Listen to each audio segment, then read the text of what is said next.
Palasood. Music director Vignesh Gole. जानू कैसे video फूल खिलाई दिया अवतार पहलो प्यारे हिमी याद आवे अवतार पहलो प्यारे हिमी याद आवे वो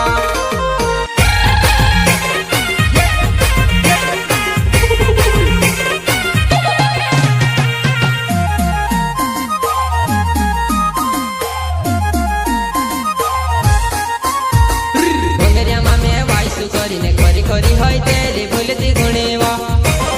भंगरिया मामे वायसु करीने खरी खरी होय तेरी भूलती गुणेवा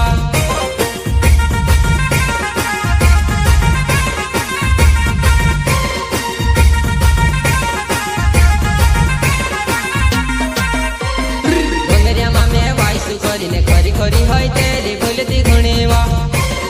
भंगरिया मामे वायसु करीने खरी खरी होय तेरी भूलती गुणेवा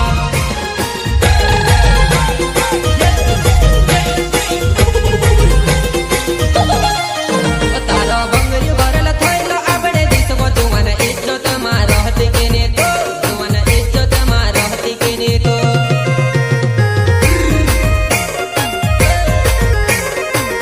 तारो भंगरियो भरल थैलो आपणे दिसको तुमने इज्जत मा रहती केने तो तुमने इज्जत मा रहती केने तो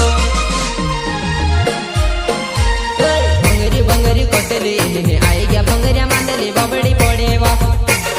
भंगरी भंगरी कोटली ने आई गया भंगरिया मांडली बबड़ी पड़ेवा सिंगर वही जीएस हुमा पिपलो ने गांव सिद्धड़ी वाले सिद्धड़ी वाले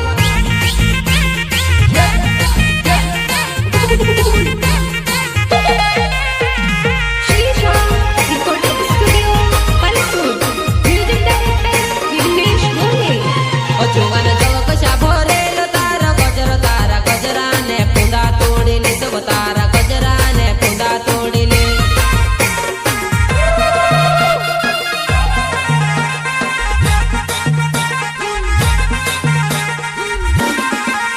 जुवन जग कशा भरेल तारा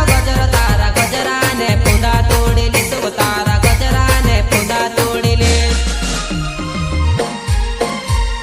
भंगरी भंगरी कोतली में आई गया भंगरिया मांदली बबड़ी पड़ेवा भंगरी भंगरी कोतली में आई गया भंगरिया मांदली बबड़ी पड़ेवा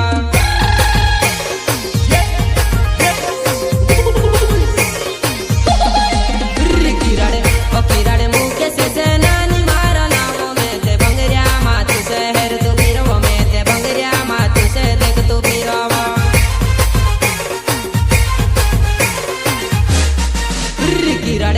किराड़े मुँह के से नानी मारा नावो में ते भंगरिया मातु से हेर तू पीरवो में ते भंगरिया मातु से देख तू पीरवा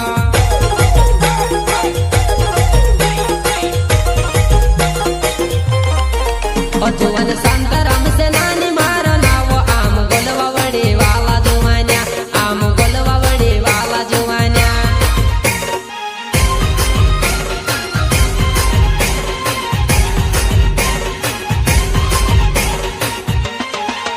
जुवन शांता